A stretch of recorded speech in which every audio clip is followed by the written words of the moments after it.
faut que je parle plus fort. Bien, on va commencer avec un petit peu d'avance. Donc, je suis Audrey, l'auteur du blog L'école de crevettes. Et je vais donc vous présenter l'atelier qui s'intitule « Apprendre par la manipulation et par le jeu en mathématiques au cycle 2 et au cycle 3 ». Je suis en partenariat avec mon éditeur Hachette, avec lequel j'ai créé les pochettes ateliers donc, qui sont là devant vous. Avant juste de commencer le diaporama, je tenais aussi à dire que je ne suis pas le seul auteur de cette méthode. Hein. Elle a été créée à la base donc, avec le CP, le CE1 de l'année dernière, avec 2 de mes collègues qui sont souvent oubliés parce que ce n'est pas forcément moi qui passe devant, mais École de crevettes passe toujours en premier. Et donc voilà, donc je voulais quand même leur dire merci parce que sans elles, ça n'aurait pas été la même méthode.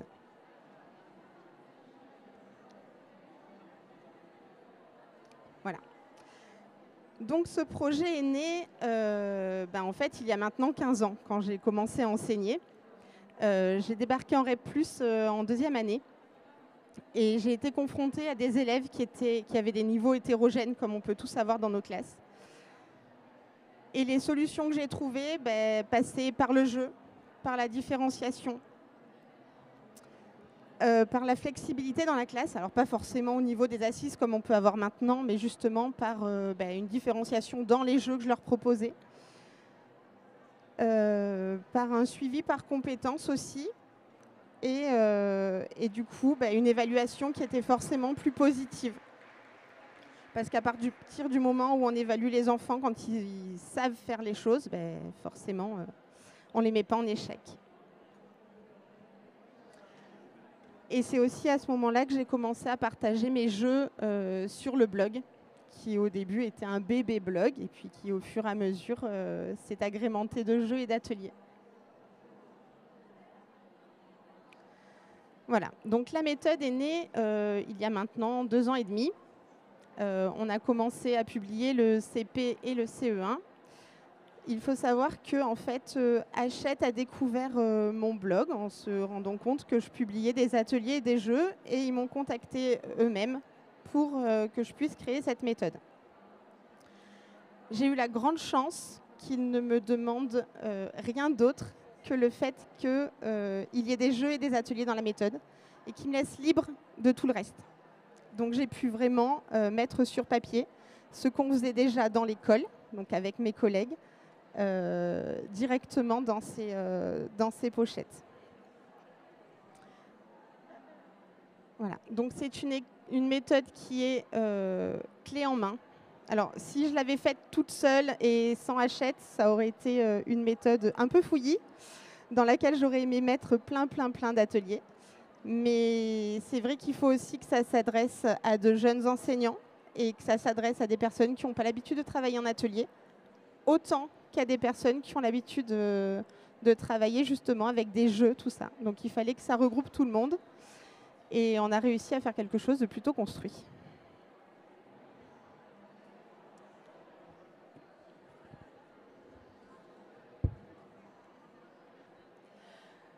Alors, la volonté de départ était d'apprendre donc par le jeu. Apprendre par le jeu, pourquoi? Pour motiver, pour dynamiser un petit peu la classe.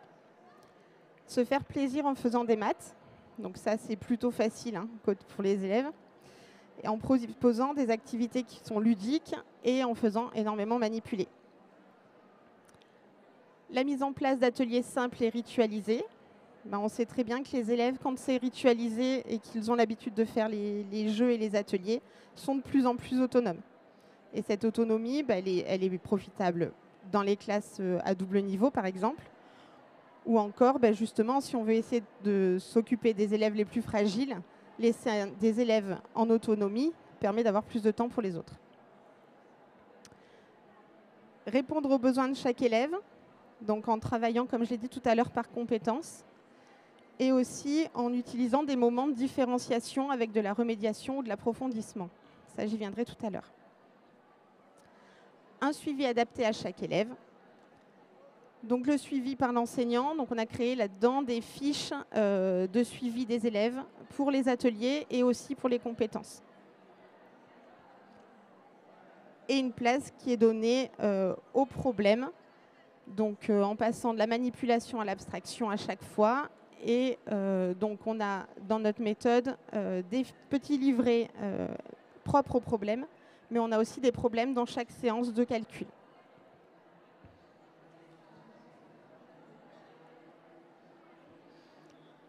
Donc les éléments de la boîte, donc j'ai de la méthode. J'ai la chance de pouvoir les montrer en vrai.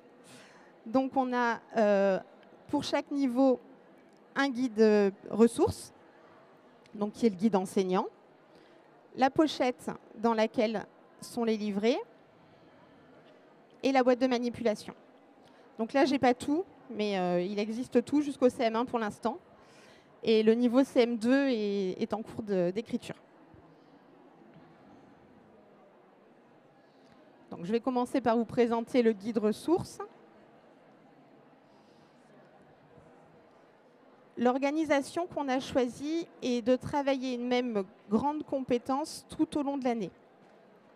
Donc ici, c'est le modèle, l'exemple des compléments. Donc on commence en période, donc on est en CP.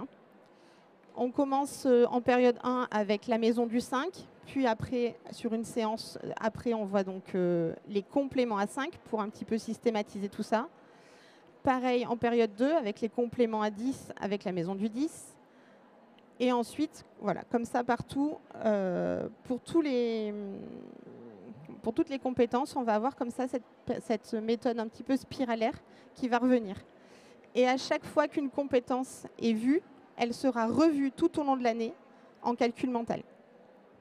Ça permet à l'enfant en fait, de ne rien perdre du tout de l'année.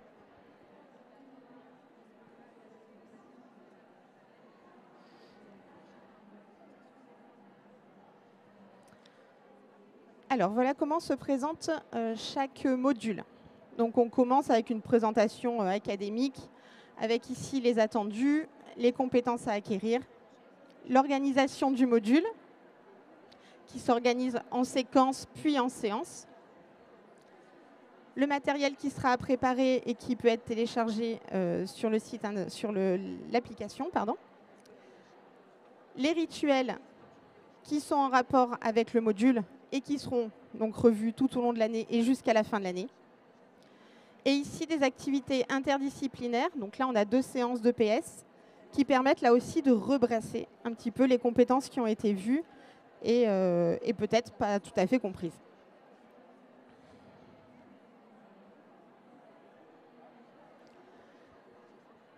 Alors, le déroulé des séances. Donc là, je vous ai mis les 3 types de séances qu'on peut avoir dans le guide. Donc à chaque fois, on a la phase ici collective, dans laquelle on va manipuler, on va retrouver des diaporamas. Et c'est aussi la phase où on va élaborer les stratégies, donc pour aider l'enfant à réaliser la suite. Ensuite, on a une phase d'atelier qui est là.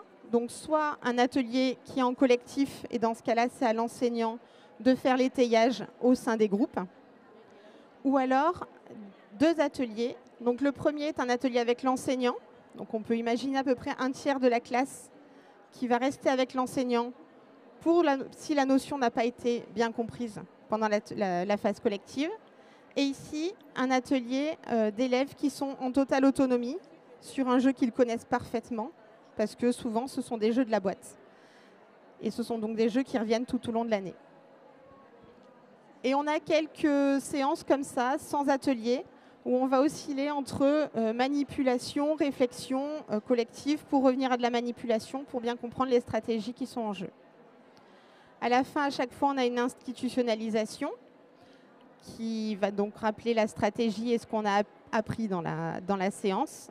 Et enfin, la phase sur le livret, avec donc des petites pages, 1 ou 2 pages de livret.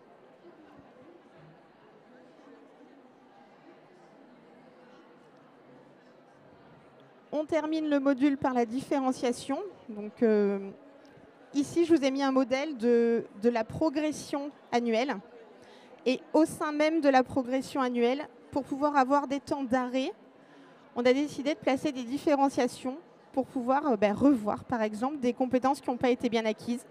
Et pour les élèves les plus compétents, pouvoir approfondir ces compétences-là. Donc ici, en fait, dans le guide, on propose des activités de remédiation, d'approfondissement, des liens vers des blogs de collègues. Hein.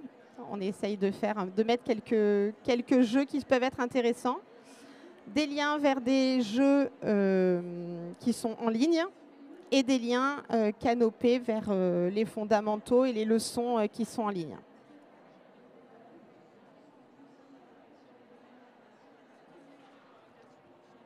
Donc, dans les pochettes, à chaque fois, on a 11 livrets.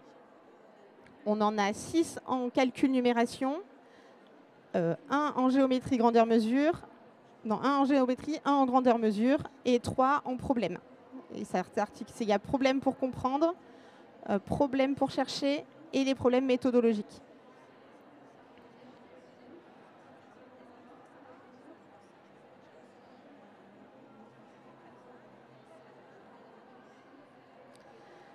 Voilà, donc les pochettes se présentent ainsi. On a fait exprès d'avoir un petit format pour qu'il n'y ait pas trop d'exercices, parce que le but, c'est pas non plus qu'ils fassent des exercices. Hein. On est plus dans les ateliers, donc c'est vraiment pour voir s'ils ont compris.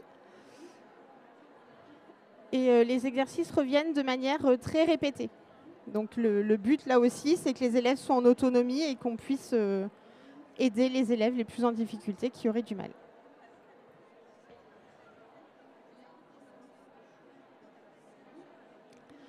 Là, je vous ai mis des exemples de ressources qu'on peut trouver sur l'application.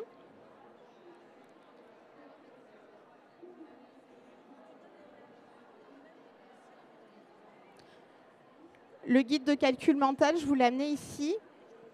Vous pourrez le feuilleter tout à l'heure. Donc ça, ce sont les règles.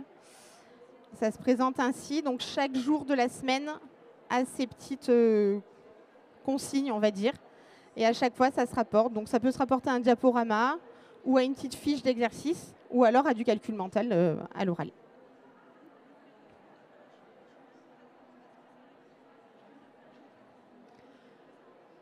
Forcément, donc la méthode s'articule aussi autour de certains ateliers qui sont présents sur mon blog. Donc notamment le jeu de qui est l'intrus qu'on va retrouver vraiment dans tous les niveaux. Et puis d'autres jeux justement qu'on travaille en différenciation.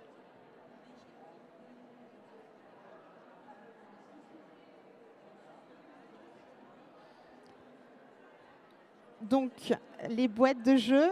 Alors mes éditrices ont tendance à les appeler les valises. Voilà. On a voulu mettre beaucoup de choses dedans. On a tout fait pour que ça rentre.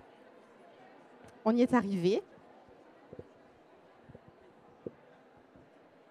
Voilà, donc ça, on sortira tout à l'heure une fois que j'aurai fini la présentation pour qu'on puisse bien vous montrer. Donc les activités qui sont proposées vont être travaillées en groupe, en binôme. Elles peuvent être utilisées à différents moments, donc lors des séances, pendant les différenciations ou même pendant des ateliers autonomes. Au tout début de l'année, on met 1 ou 2 séances pour présenter chaque atelier et pour qu'ils puissent justement savoir après jouer en autonomie sans qu'on ait besoin d'être là. Donc on a, là à chaque fois, je vous ai mis les 4 niveaux. On a donc la boîte de CP, la boîte de CE1, de CE2 et de CM. Mais à chaque fois, on a à peu près le même principe de jeu. Donc ici, il s'agit d'un principe de jeu compétitif où les élèves sont 1 contre 1 et doivent justement là, arriver jusqu'à l'arrivée en posant des questions. Et les questions se trouvent sur l'application en petites cartes comme ça. Donc un plateau de jeu va servir pour toutes les compétences de l'année en fait. Donc on a la version compétitive, mais on a aussi la version coopérative. Ici, les enfants jouent contre la sorcière, contre le dragon, contre le chaudron maléfique et contre l'alien. Donc les enfants doivent poser un jeton sur les cases qui sont présentes sur le plateau quand ils répondent juste, et un jeton, enfin une carte ici s'ils répondent faux. Le but, c'est qu'en s'entraidant à deux, ils arrivent à combattre le personnage et qu'il ne soit pas complété du coup.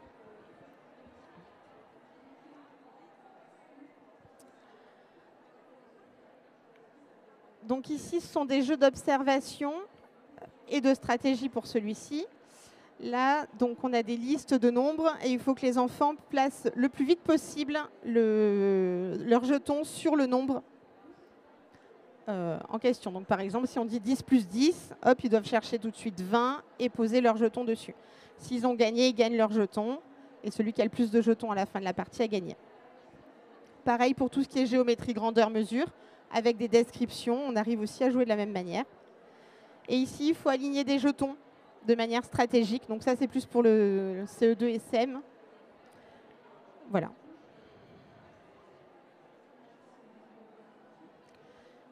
Chez les plus petits, en CP-CE1, on a ces deux plateaux de jeu, enfin ce plateau recto-verso, qui permet ici de comparer les nombres et ici de les ranger.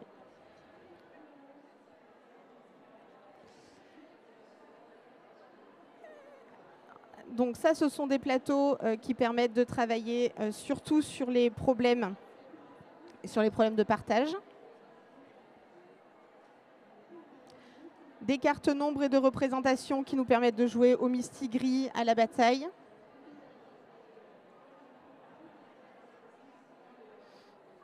De nombreux posters.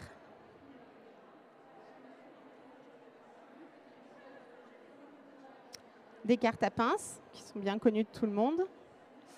Donc chez les petits, on doit pincer les souris. Chez les plus grands, on pince les os du petit chien pour avoir la bonne réponse.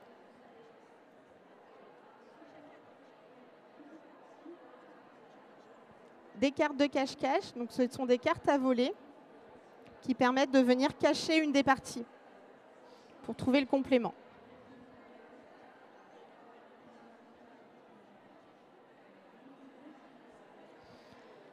Et enfin ici, donc c'est uniquement pour les niveaux de CP et de CE2, on a des cartes marchandes, donc sur lesquelles on va travailler la monnaie, le rendu de monnaie.